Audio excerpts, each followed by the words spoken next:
Bek Lover.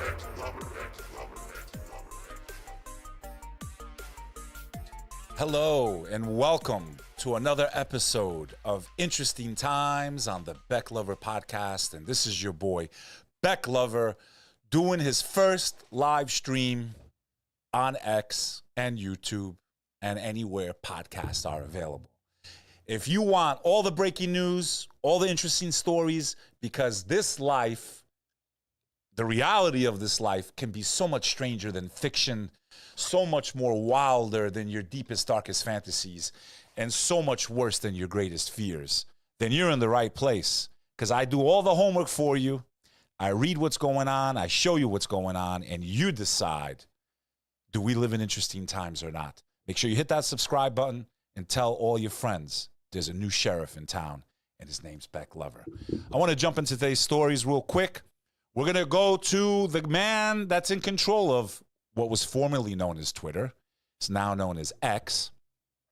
Mr. X himself, Elon Musk. And I don't know what I did with the article, but here it is. This is reported in major news outlets across the globe. Elon Musk says his trans daughter was killed by woke mind virus. This is reported by thedailybeast.com. Elon Musk says his transgender daughter is dead. Now, if you just read that, you'd be like, oh my God, she died. But no. He's saying figuratively his trans daughter is dead. The billionaire, currently the world's richest man, made the comment in a lengthy interview with right-wing firebrand Jordan Peterson for the Daily Wire. Musk's daughter, 20 years old, one of six he had with first wife Justine Wilson, legally changed her gender to female and named to Vivian Jenna Wilson in 2022. That means, for those of you that can't keep up with all the acronyms, he had a boy who decided she wanted to be a girl, so he had a biological son that became a woman and officially changed the name and went through the procedure. Dropping Musk's last name. So this new son that became a daughter dropped the Musk last name in court filings. She no longer wishes to be related to Musk in any way. Peterson said psychiatrists involved in enabling minors to transition were contemptible cowards and compared them to the Nazis. Musk agreed, said Governor Gavin Newsom, and they've been having a rivalry back and forth. And for those of you that don't know, I can't stand Gavin Newsom. If you need some reminding of who Gavin Newsom is, just in case he pops up on the ballot this year for the 2024 Democratic nomination, since Joe Biden broke up with us without even making a video, because he's definitely trying to throw his hat in there. I can promise you that much. Gavin Newsom is the guy who turned California into a lockdown state during the illness that closed down the world back in 2019, who wouldn't let you open your business, wouldn't let you go into public without wearing a covering over your face or go into a store without covering your face, wouldn't let you visit your family in the hospital, right? Who was caught lying to all of us when he was caught having dinner indoors. At that time, no one was allowed to do that. And he was unmasked, which should have shown you how scared he really was of that whole illness in 2019 that they destroyed the world and the fabric of our country with. And then he lied to all of us. It was outdoors. We were not indoors. And then it came out that he was actually indoors and not wearing a covering over his face. You know, that guy that could lie to you just like that, him and Elon are going back and forth these last few weeks. And I got to say, Elon has been just destroying him. So shout out to Elon Musk. Getting back to this story, he added, it is evil. I mean, you're taking kids who are obviously often far below the age of consent. Almost every child goes through some kind of identity crisis. It's just part of growing up. So it's very possible for adults to manipulate children who are having a natural identity crisis into believing that they are the wrong gender and that they need to be the other gender. Rather than keep reading this, let's play a soundbite of this interview. Here we go. Elon Musk. I was told, Xavier might commit suicide if he That was a lie right from the outset. incredibly evil. And I agree with you that people that have been promoting this should go to prison. That's so a I was personal tricked into doing this. They call it dead naming for a reason. Yeah, All right. So the reason it's called dead naming is because your son is dead. So my son Xavier is dead, killed by the woke mind virus. Elon Musk, one of the most influential people in the world, telling us that his biological son is dead after transitioning to becoming a female, that the people that push this into the minds of minors should be punished and held criminally liable. Minors can't vote. Minors can't go to war. Minors can't do anything without their parents' consent. Minors, when they get in trouble, their guardian or their parent is responsible for anything that they do. They can be sued because their children do something, right? Yet the state of California, under Gavin Newsom, wants to allow these children who can't do any of these other things that are way less more complicated, like smoke a cigarette, like drink alcohol. They have the mental capacity at such a young age to decide whether or not they want to literally remove, castrate, or create sexual organs that they do not biologically have. Many studies have come out about this and what happens to many of these people who do transition, their mental health, and they have the highest rate of unaliving themselves. Point blank, look it up for yourselves. The logic behind that is they may make a decision that they will later on regret. Their brains are not fully developed. These organs that they have are not fully developed yet. So why would they remove them? They may change. They may not feel the same way later. And there's no going back once you do such a thing to yourself biologically. That is a fact. And I believe just like we protect minors in every capacity, right, until they reach the age of consent, until they can't even have physical relations legally, right? Some of them at that age. How are we not going to protect them in a place like California where they're trying to make it that they could do this type of stuff without even telling their parents? There was a teacher who won a very famous lawsuit in California because she refused to keep it secret if kids were expressing these feelings and opinions, and she told parents and they fired her for it. And guess what? She was awarded, I think, almost $1 million for standing her ground. They fired her unlawfully, and all she was trying to do is what any good teacher or parent should do: protect children from doing things early in their life that later on they cannot reverse the damage that it may cause them. And anyone that doesn't understand that, you're sick in the head. Very simple. You're very sick in the head. They should be legally an adult. Okay? No one's saying, hey, you want to be a woman? Great. I ain't got to. That's what floats your boat? Cool. But let's make sure you fully have, first of all, developed brain, which most men don't have until their 20s. Some would say even until 40, we're not normal. But most adult people don't have fully developed brains until their early 20s. Shouldn't they at least be fully able to comprehend and use their brain before they make a life-altering decision? I think it's pretty obvious. In any event, other strange news. There's been something going on, and I'm not fully up to speed with it. But people fall for fake Jimmy Carter death statement they clearly didn't read fully. After a hoax about President Jimmy Carter's death made the rounds on the internet on Tuesday, it's clear some people need a refresher on reading comprehension. When a statement with an official-looking Carter letterhead emerged, some were quick to send their condolences to the 99-year-old former president's family. But reading through the supposed announcement, it became more than apparent that the whole thing was a gag. So no, Jimmy Carter did not die yet. He's pretty close, though, 99 years old. Two paragraphs in, the announcement lists Carter selling the United States out to Panama, failing to rescue several hostages from Iran, and getting soft on the Soviet Union as some of his diplomatic accomplishments. And farther down, the statement calls Carter's late wife, Rosalind Carter, a baddie and the original brat, alongside a crass reference to former First Lady Nancy Reagan. But that didn't stop people from sharing the fake news. And that just shows you some of the danger and the responsibility we have as content creators, or even you just as a regular person who has social media that has even 50 followers, because one of your followers might have 1,000 followers and one of their followers might have 1 million followers. And one share of anything can literally within 2 shares go viral. I know this because I can't believe how viral I've gone in the last year. I've had billions of views from the content I've made. And just because some of the people I'm connected to are followed by some of the most famous people in the world, I have to assume this is how my video was shared by Tyrese Gibson, the actor of the Fast and Furious, singer. He has over 20 million followers. He posted 3 of my videos in a single day last year. And it had to have been from one of the people who follows me, who's followed by someone who's followed by him. And that's all it takes is 2 or 3 shares.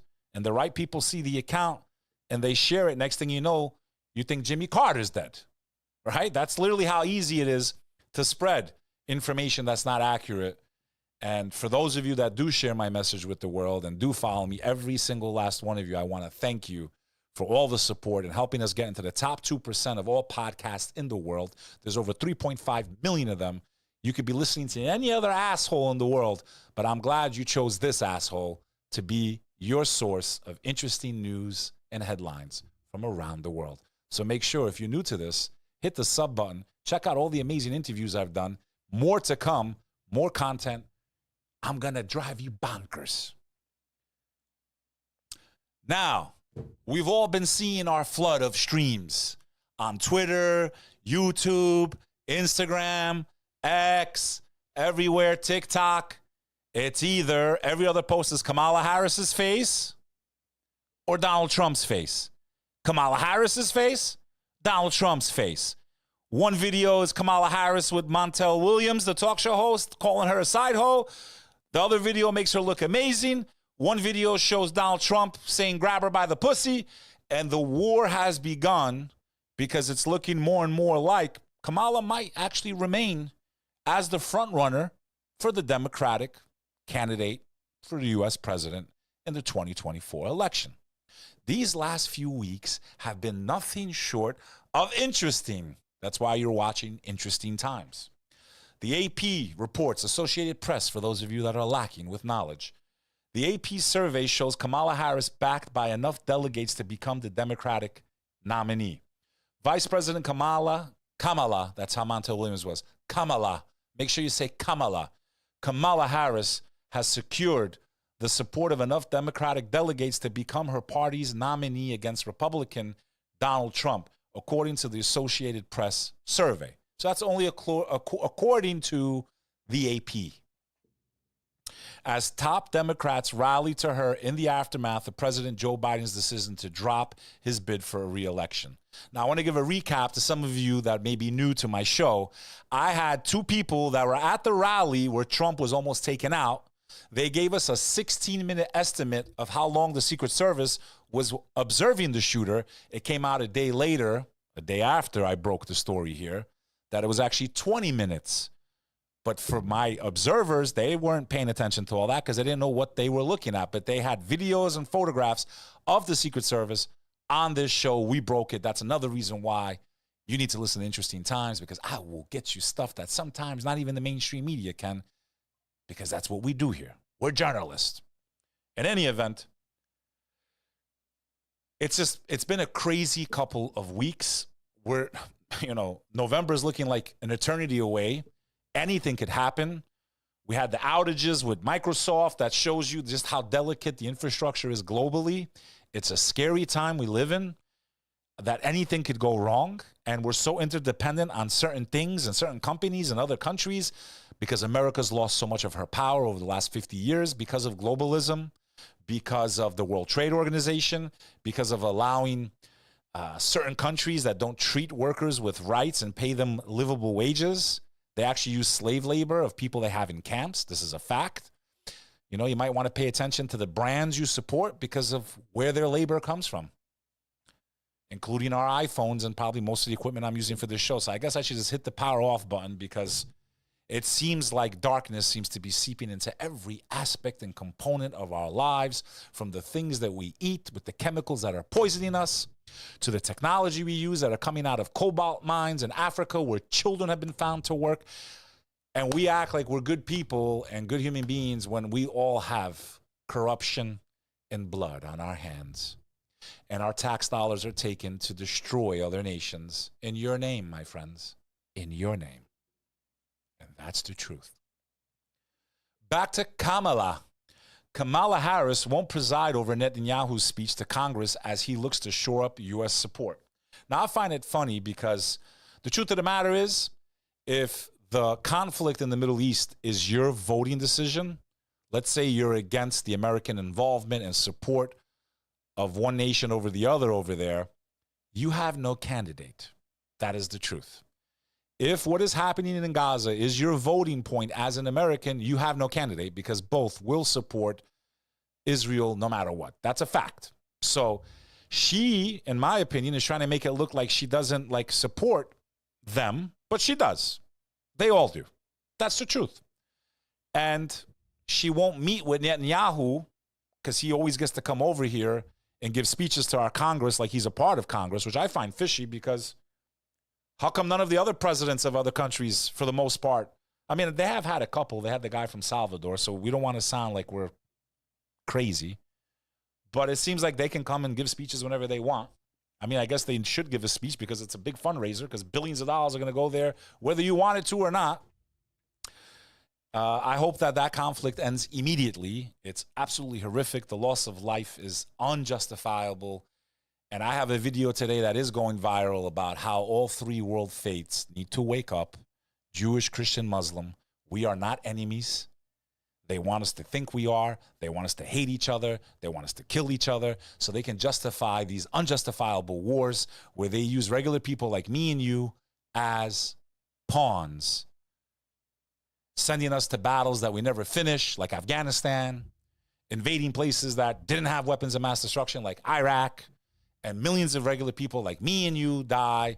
But as long as the Hollywood film or the media makes it look like they're bad, then I guess I don't give a fuck that another human being got decimated in my name with my tax dollars. Because that's what's going on. That's what's happening. Vice President Kamala Harris will not preside over or attend Prime Minister Benjamin Netanyahu's joint address to Congress on Wednesday. Instead, Senator Ben Cardin of Maryland will oversee the event. While the vice president typically presides over joint addresses, Harris is scheduled to be in Indianapolis on her presidential campaign, which she launched on Sunday after President Joe Biden dramatically dropped his re-election bid. I mean, it wasn't that dramatic. He just sent a letter and said, I quit because I caught the C virus. Yeah, I'm sure he did. I'm sure that's what I bet my life he never caught nothing. He just needed a way out, and this was the easiest way they could say he's tired, he's losing, he caught this, he's trying to recover. I broke that too. I said he's 100% out. When they announced that he caught this, he's fucking out. This is how they're taking him out, and that's what they did. In any event, she's not going to this event with Bibi, and it's not because she doesn't support it. I promise you. There's no candidate that doesn't. And for those of you that think Trump will be better, he moved the U.S. Embassy into Jerusalem, which is a de facto recognition, basically, that Israel has a right to all of that land. Because originally, if I'm not mistaken, a piece of Jerusalem was supposed to be given to a future Palestinian state, if I'm not mistaken. Please correct me in the comments. This is not about who's right or wrong or what I personally believe. I'm just trying to tell you kind of where we're at and where we're going. Since we're in that part of the world, let's continue. This is reported by CNN.com. Dozens killed and thousands flee as Israel shrinks humanitarian zone in Gaza. Dozens of Palestinians have been killed and thousands more forced to flee after Israel launched a fresh ground assault against what it said were Hamas targets in the southern Gazan city of Khan Yunis. The IDF announced Monday that it was reducing the size of its so-called humanitarian zone, ordering Palestinians to evacuate from eastern neighborhoods of Khan Yunis due to intelligence that Hamas had embedded in the area. The Israeli ground incursion in Khan Yunis follows similar operations in Shujaiya in the northern parts of central Gaza, where military units have re-entered areas to prevent Hamas from establishing a presence. The death toll from the operation continued to rise on Tuesday as the Hamas-run government media office said 89 people had been killed and 263 injured so far. The estimates now are that over 40,000 people have lost their lives since October 7th on the Palestinian side of this conflict. A few of the Israeli hostages taken on October 7th were found a couple days ago, and the rest are still missing. in any event, who suffers because people can't get along. These wars that are provoked by foreign powers and politicians lead to the suffering. And the hardest thing we have to learn is to overcome hatred, even of our own perceived enemies, because nobody wins in war, not from the person who loses their life, their home, and everything, and the person that pulls that trigger. Go talk to any veteran who's taken life and see how they feel. There's a reason why our own military service, every 22 minutes, a U.S. serviceman or woman takes their own life. It's the same reason why a lot of police officers take their own lives, because they see nothing but carnage, destruction, and they feel guilty or some part of it one way or the other. Nobody wins except the people at the top. Me and you, my friends, regardless of race, religion, sexual preference, whatever it is, as long as we don't try to push our own life onto your life and vice versa, there is no reason for any hostility to be there. Live and let live. Do what you want to do in this country of ours in America, but keep it to yourself. What you do in your bedroom is your fucking business. No one else cares. I don't care. Leave me the fuck alone. Leave my kids out of it. You can go do what you want to do. That's your American right. In any event, this is part of the problem we have in this country, is that nobody can mind their own fucking business, and we're trying to ram each other's lifestyles down each other's throats. And that's not going to work in a country with as much diversity of cultures all around the world. We're a place where a lot of us literally live side by side every day. We're on other sides of the planet. We'd be killing each other. And that is still what makes this country an amazing place. And we were the ones that got past a lot of the darkness that we had. And our country does have a lot of darkness in it, but so do a lot of other nations. And we started going in the right direction, and then all hell broke loose, you know? I mean, think about it. We have a person of color about to run, and a woman, for president. And in that capacity, not that I support her as a candidate at all, but I'm happy that in this country of mine, a woman and a person of color can run for president. There's a lot of countries that they still can't do that if they're of a different ethnicity or color. You know, it's like a white person trying to go run to be the president of Bangladesh. Like, good luck. I don't even know if you could. In any event, all this stuff that's going on in the Middle East is saddening. I really hope there's a way to end this thing immediately. The loss of life is just crazy, and my heart aches. And I pray to God, as someone that lost his family in the war, that knows what it's like to get a phone call and find out 30 people you love are gone. I've lived that. As someone that went in 2000 back to the Republic of Kosovo, Northern Albanian to most of us Albanian Americans, and witnessing the destruction firsthand and seeing the aftermath of a war. I don't know how many of you have been in a war zone, but I've been in two in my lifetime. One, the Republic of Kosovo, after the war ended with Serbia, and everything was literally burned to the ground. It was like, I can't even describe it. I still have footage. I've posted on my Instagram. If you scroll down, you'll see the village of my family completely destroyed and decimated, gone. Nothing was left except stones and some bricks. And then I was underneath the World Trade Center when it was hit on September 11th. And seeing that type of destruction, you know, was devastating also for me mentally and emotionally. But, you know, it's just sad that this still goes on in 2024. In some lighter news, the rapper who used to really get on my fucking nerves, Tekashi 6ix9ine, I did kind of like his song Gumbo, I'm not going to lie. You know, I kind of like that song, I'm not going to lie. But the rest of his songs used to drive me fucking crazy, screaming, yelling, going fucking, you know. Yes, it was very theatrical. He lived this gangster life until the gangster shit caught up with him, and he ended up being a rat. And then basically his career ended with that. But in any event, the feds ain't done with him. The Lambo, Bentley sell at auction after being seized by the feds. Tekashi 6ix9ine, very colorful, always dyeing his hair every color of the rainbow, his cars, everything, his clothes, these beautiful cars. And I had the privilege of driving a Bentley GT for a few years when my uncle, a.k.a. my older brother, he had one of the first Bentley GTs in New York City when they first launched them. My God, how beautiful they were when they came out. I used to love driving that car, and I used to steal it when he wasn't home. I knew the code to his garage, and if he's listening, forgive me, Nikki, but I loved driving your car, man. It was so beautiful. It was just pure pearl white. And if you guys hit the subscribe buttons a little bit more and hit share and hearts, maybe I can get one day. It's up to you guys. And I promise I'll give back too. I'll be very charitable. In any event, the feds moved in and they liquidated his cars. A couple of Tekashi's luxury cars just sold to the highest bidder. Tekashi's 2019 Lamborghini Urus went for a whopping $175,000. And that seems kind of high for a car that's almost 5 years old, but I guess because he owned it, I guess. And I'm sure there's people that hate him that wanted to just get his car so they could brag like other rappers, like, here, I got your car, you know, like that's something that they would do in a rivalry. In any event, he got basically $200 and something plus $1,000 for these two cars that typically wouldn't sell that high, especially for a 2019, and a 2017 Bentley. You're talking about 7 years old, which is, still getting a pretty decent price. You could probably pick up that car for $40,000 now, that old. But I guess because his name's attached to it, it's a piece of history. In any event, crime don't pay, kids. Reuters is reporting the Pentagon is concerned at a growing Arctic cooperation between China and Russia.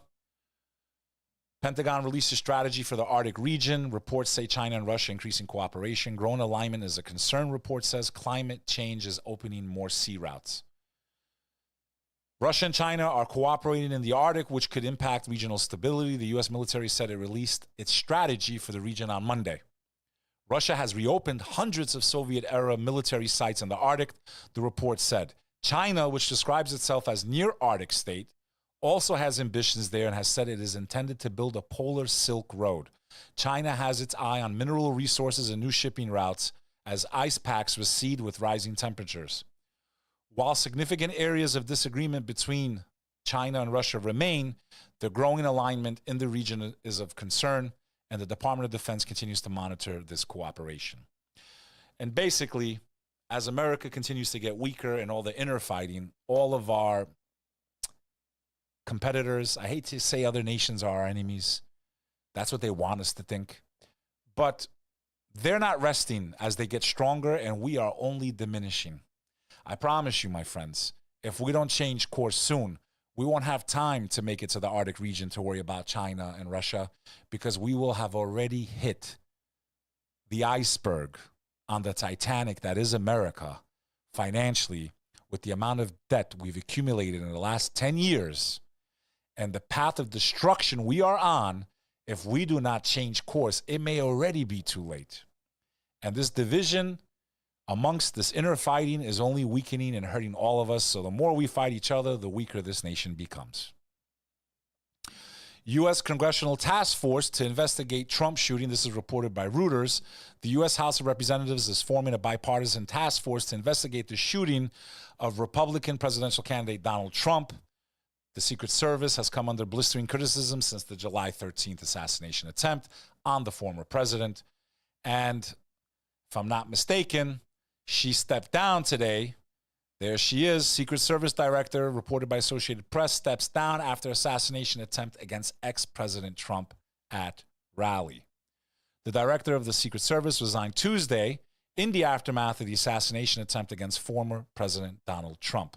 Kimberly Cheadle, who has served as Secret Service Director since August 22, faced growing calls to resign and several investigations into how a gunman was able to get so close. I take full responsibility for the security lapse, she said in an email to the staff obtained by the Associated Press. In light of recent events, it is with a heavy heart that I have to make the difficult decision to step down as your director.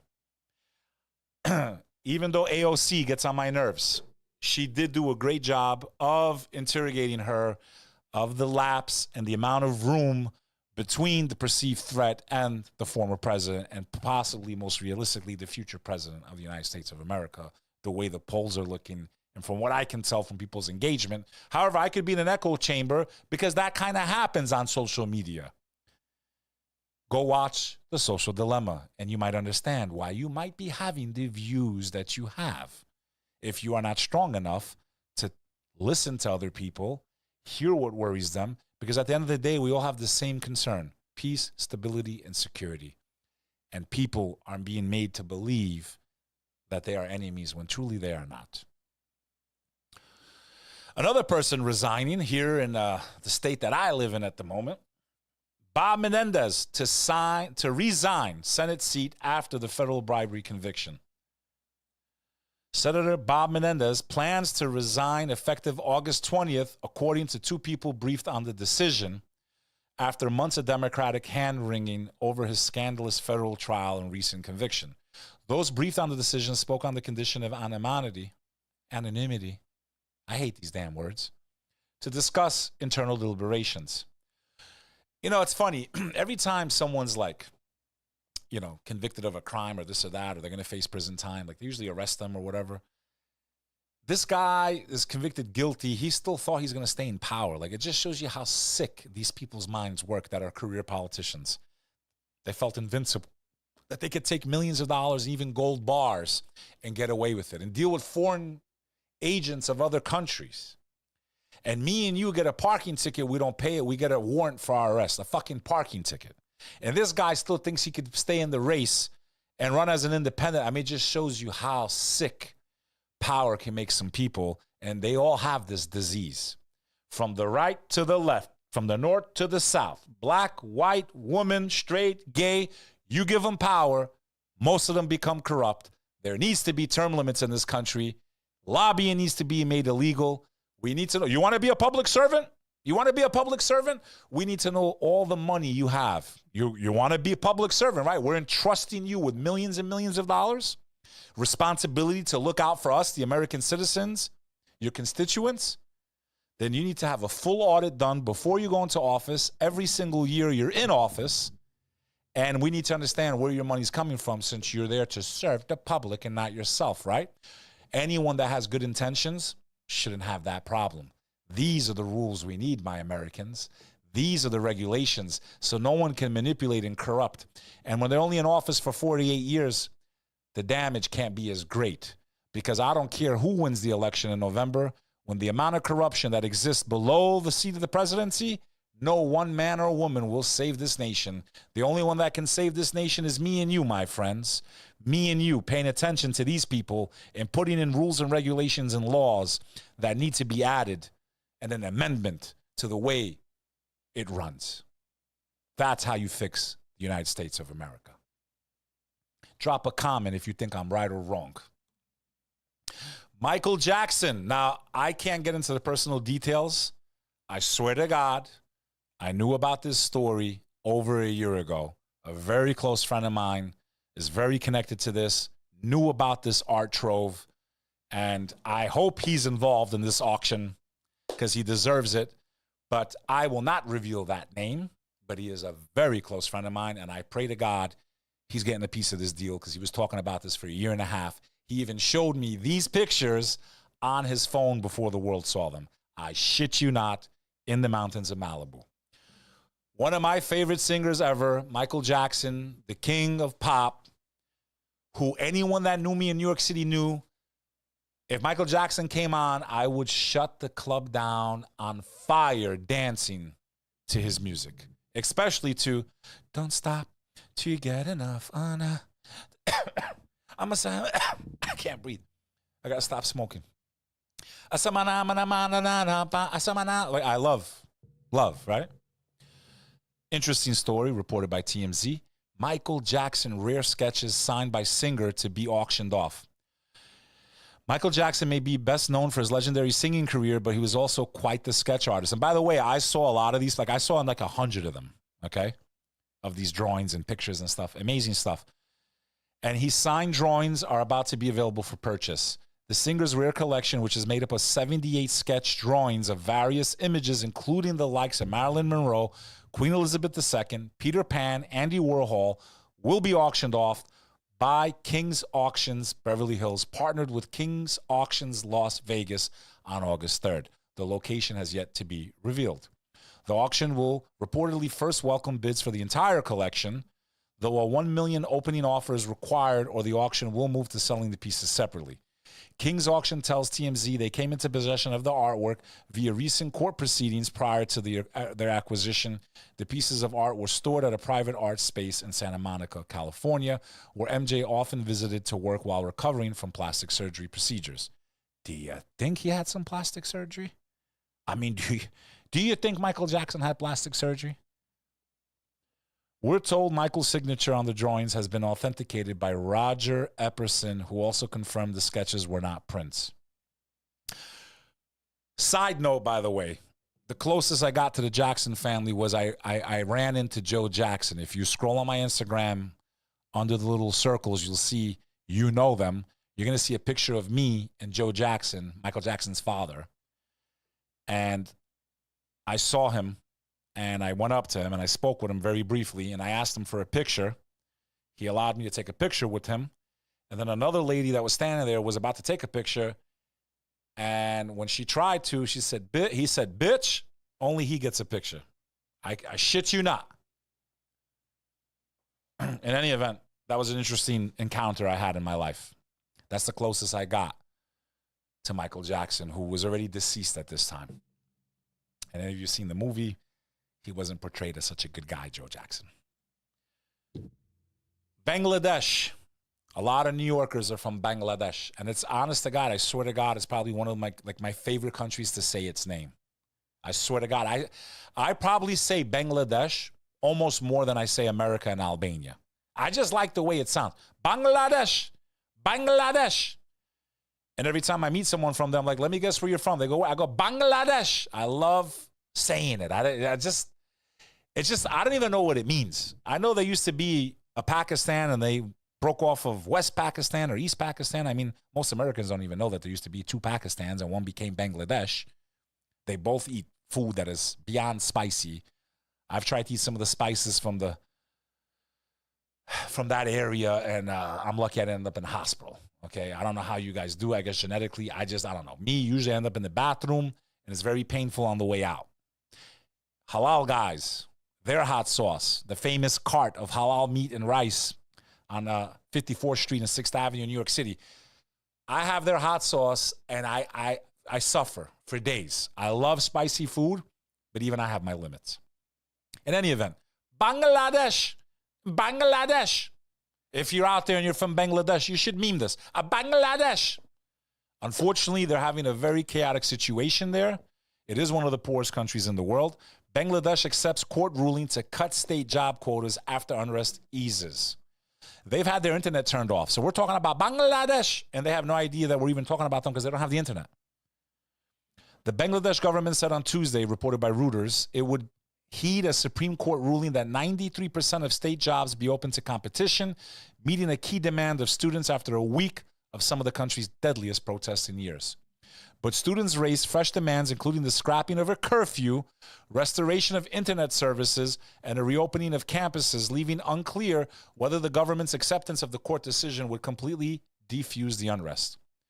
Relative calm prevailed for a second straight day in Dhaka and most major cities, although the army chief said security had still not been entirely restored after he surveyed the capital by city helicopter.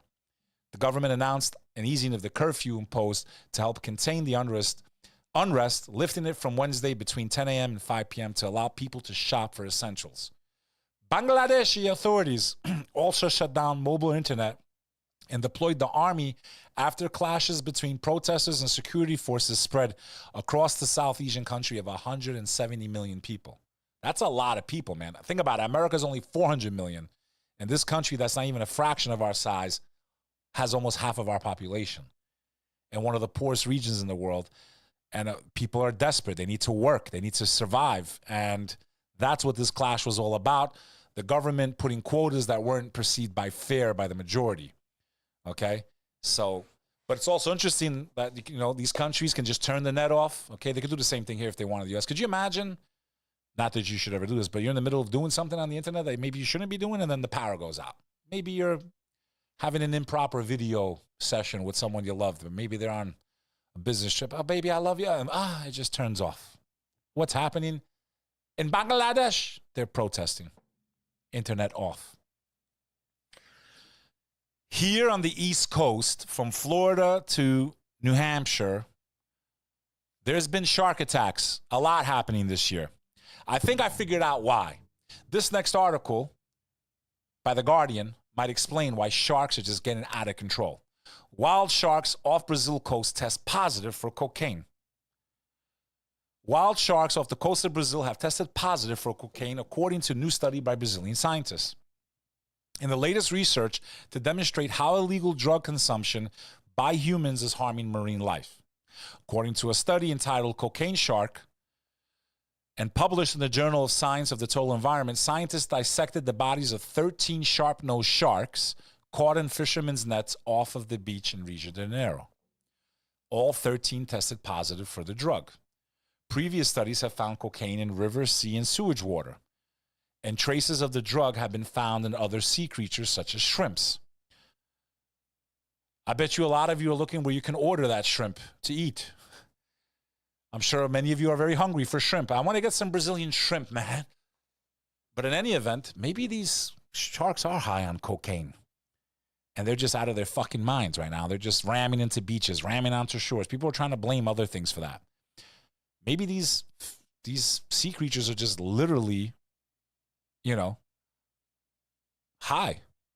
Could you imagine because I'm like, how does this great white come from South Africa all the way to New Jersey? They were spotted. Maybe that great white did a bump of cocaine, and then you can't sleep when you're on cocaine, and they have this burst of energy. They just swim across the Atlantic Ocean in lightning speed. Like, who knows?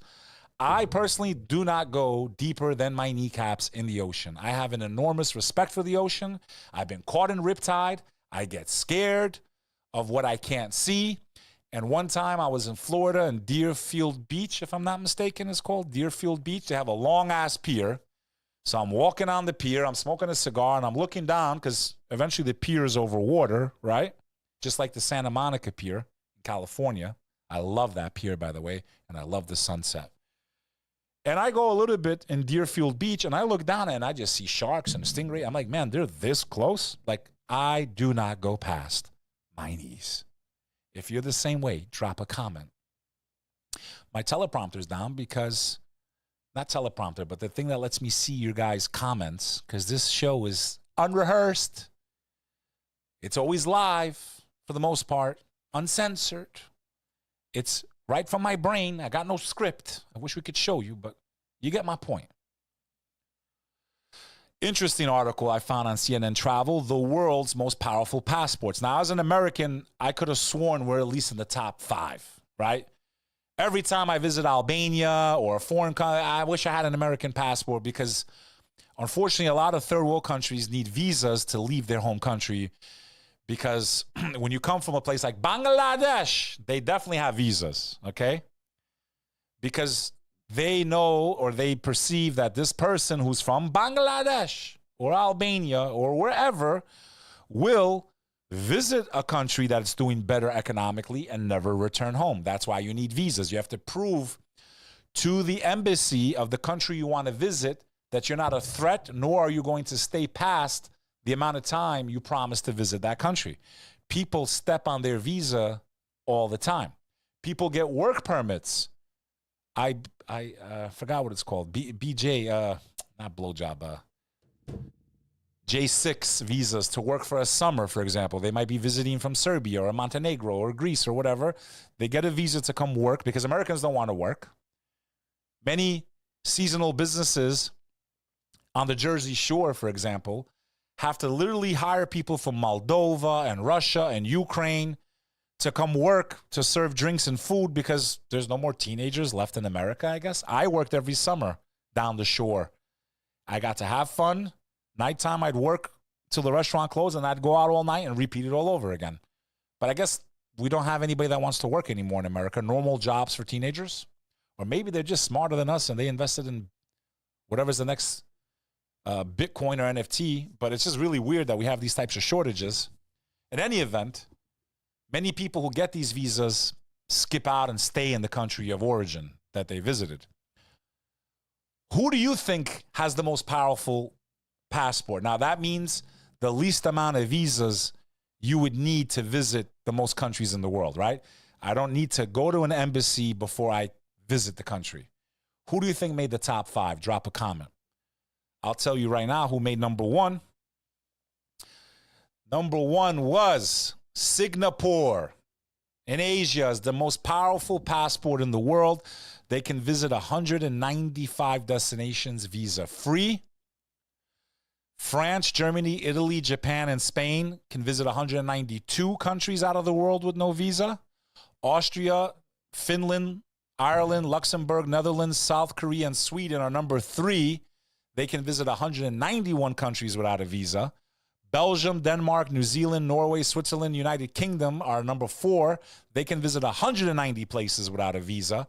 Australia and Portugal can visit 189 countries without a visa. Greece and Poland can visit 188. Canada, Czechia? What the fuck? Is that the Czech Republic, bro? Did they change the name again? Czechia? Never heard of it. That's crazy. Hungary, Malta, 187 countries with no visa. And the United States in 8th place can only visit 186 without a visa. Right below the U.S. is Estonia, Lithuania. Man, we're only one level above Estonia, bro. Fun fact, the president, former president or prime minister, whatever title it is, the highest position in Estonia was occupied by my former librarian's son. My former librarian's son in high school, Leonia, New Jersey, was the mother of the former president of Estonia. How crazy is that? My 6 degrees is fucking wild. It's been like this my whole life. It's not, because I'm an influencer now and I have a podcast and I'm fucking cool. No, it's not. My whole life, man. And that's a side note to you guys and girls. I swear to God, man, everyone's connected.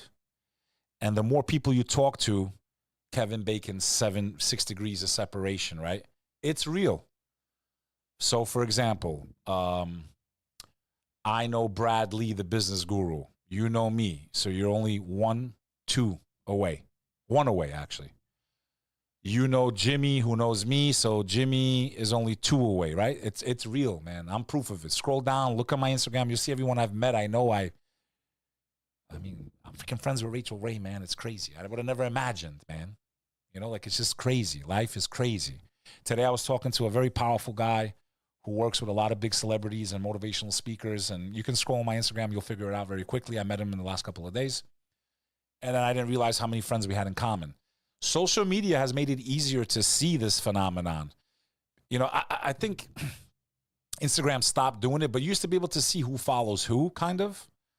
Like, it would show you in the profile, but now you got to kind of like click on it to see.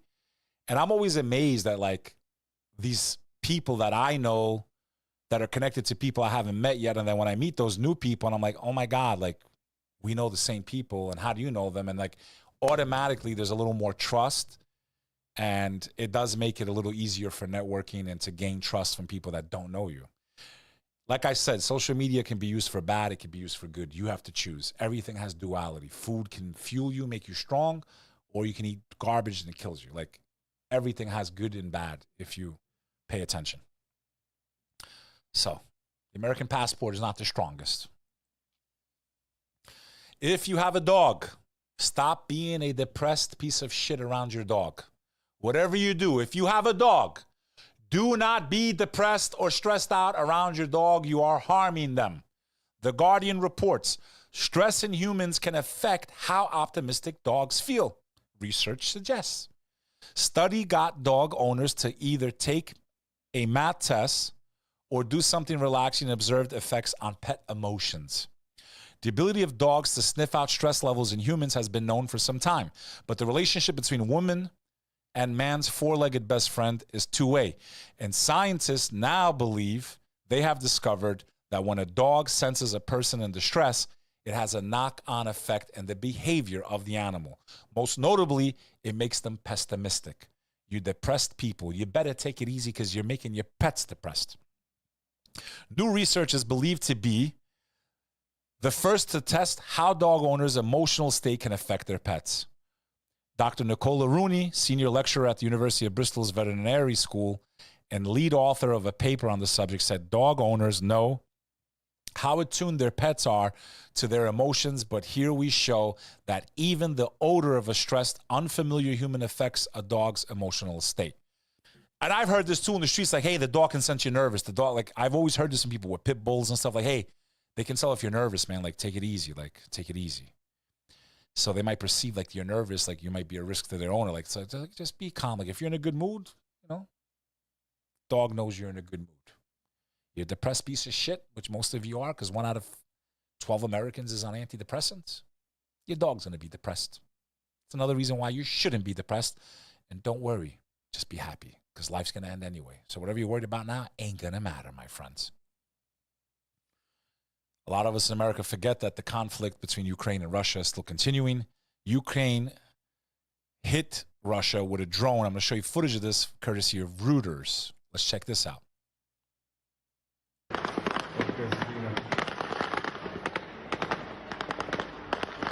can see a clear picture of this drone flying into Russian territory. It's a very large-sized drone, by the way. And it hit this facility. And you can see the fireball immediately. And that conflict is still going on.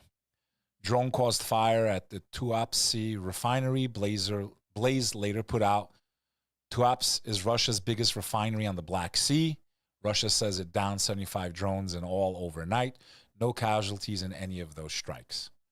And this war is far from over. My heart goes out to innocent civilians in any conflict on both sides. China is going to raise their retirement age as their population is getting older, meaning they're not having enough young kids. They used to have this child ban, and now that backfired, and same thing's happening in Japan. Nobody's getting married. Nobody wants to have kids. I got an idea. Our southern border is wide open. They need people to work. We have plenty of illegal migrants coming here. Many of them are committing very horrific crimes in our country right now, by the way. I don't know if you're paying attention, especially in New York City. Robberies, killings, all kinds of disgusting things with minors, taking advantage of them physically. Why don't we put them on cargo planes? And since we don't export anything more because we let countries like China take all our technology because of corporate greed and our politicians didn't protect our workers, why don't we send them all these migrants? Win-win. In any event, China will gradually raise its statutory retirement age in the next 5 years to try to cope with its aging population and buckling pension system. Life expectancy in the country has now risen above the U.S. So imagine China, who needed food 70 years ago.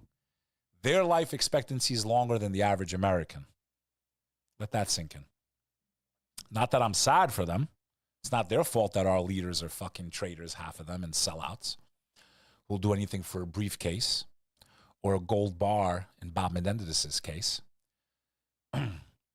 So listen to this. This is fucking mind-boggling, okay? Life expectancy in the country has now risen above the U.S. to 78 years, from just 36 years at the time of the Communist Revolution in 1949. Their average life expectancy was 36 years old back in 1949. Thanks to America, thanks to everyone, they're now pushing to 78 years, basically double. Unreal, more than double. China's retirement age remains one of the lowest in the world at 60 for men, 55 for women in white-collar jobs, and 50 for working-class women. The plan to raise retirement ages is a part of a series of resolutions adopted last week at a 5-year top-level Communist Party meeting known as the Third Plenum. China will have 300 million pensioners. Can it afford them? That's another article I'm not going to read. So in any event, look at how crazy that is. And my last article is about a cybersecurity startup whiz from Israel who ended negotiations with Google on a $23 billion deal. That's insane. Imagine being 23 years old and you, I don't want 23 billion. Thank you. I don't want 20. Fucking 23 years old. I don't want 23, but that's 1 billion for every year this kid was alive. Wiz has ended talks with Google partner Google parent Alphabet on a proposed $23 billion deal in which the Israeli cybersecurity startup would have become the U.S. tech giant's largest ever acquisition, according to a Wiz memo seen by CNN.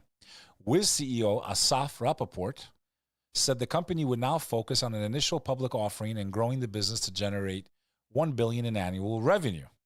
I know that last week has been intense. The last week has been intense with the buzz about a potential acquisition. While we are flattered by offers we have received, we have chosen to continue on our path to building Wiz. Saying no to such humbling offers is tough, but with our exceptional team, I feel confident in making that choice. Neither Alphabet nor Wiz had officially acknowledged talks about a deal, and the Wiz memo did not mention Google or its parent by name. A person familiar with the matter told CNN on Tuesday that Wiz management, after seriously considering the Google offer, decided to walk away because they want to remain an independent company and are confident Wiz can be built into one of the biggest cybersecurity firms on the planet. Kid, let me tell you a story about a thing called Clubhouse. An amazing app, right? Not that it's the same, but it's tech related, right? I forgot how much money they were offered, and they didn't take the money. And that app crashed. Clubhouse app reached $4 billion valuation during that time. Twitter, before it was purchased by Musk, offered them $4 billion, and they said no. I don't even think they'll get a fraction of that now.